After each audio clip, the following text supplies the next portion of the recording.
I almost didn't go. That's the part I keep coming back to.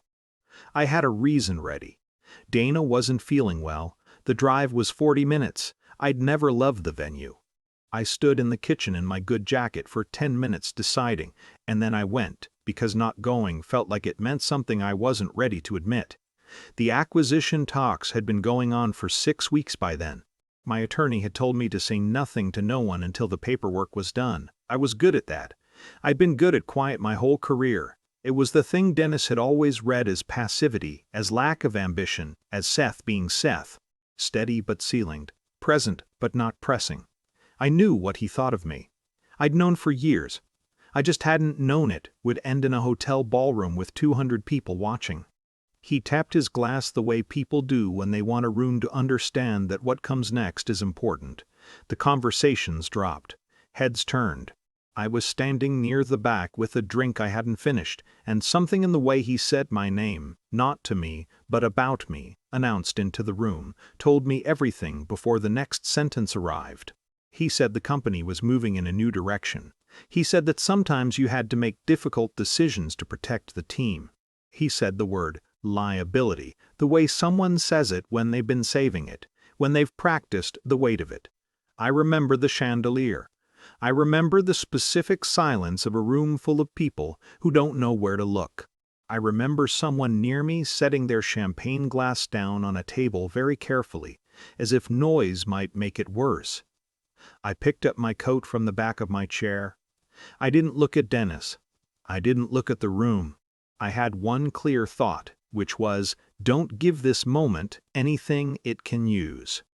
The walk to the door was maybe 30 feet. It felt like something I was watching from above.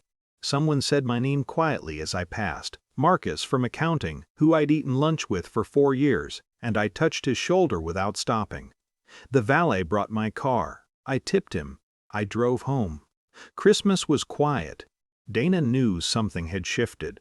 She's always been able to read the pressure in a room even when I've scrubbed my face clean of it. She didn't ask what happened at the party.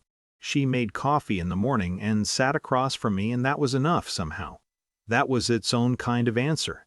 I couldn't tell her about the acquisition. My attorney had been clear. So I carried it. Not heavily, just steadily, the way you carry something you know has a set-down point coming. The paperwork finalized on January 2nd. My attorney called at 8 a.m. I sat in my car in the driveway for a while after. The board sent formal communications on January 3rd. I don't know exactly when Dennis received his, or who handed it to him, or what his face did. I wasn't there for any of that. The acquisition restructured the company's leadership, and the oversight structure placed me above the division Dennis ran. This wasn't the decision I made in the wake of that party. The org chart had been drawn up in November, before the champagne, before the chandelier, before the word liability echoed off hotel walls. It was already in motion. The party was just something that happened in the middle of it. He called that afternoon. I let it ring once, then answered. There was a pause before he spoke. A long one. The kind that means someone has been rehearsing and has now forgotten what they rehearsed. He said my name. I said hello. He said he'd heard about the acquisition. I said yes. He said he hadn't known. I said I knew he hadn't. Another pause. I didn't fill it. I used to fill silences. That was an old habit, the compulsion to make things easier for people who hadn't earned the ease. I've been trying to stop. He said he hoped we could be professional going forward.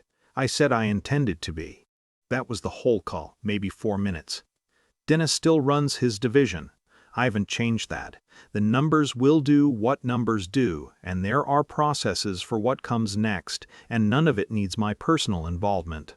Dana still doesn't know the full shape of that night, the glass tapping, the word, the walk. I'll tell her eventually. Right now, it still feels like something I'm holding carefully, not because it's fragile, but because I haven't decided yet what it means. The coat is by the door. The good jacket I almost didn't wear. I think about those 10 minutes in the kitchen sometimes. The reason I had ready. The way I went anyway. I don't know if it was the right call. I know it was the one I made. That's usually how it goes.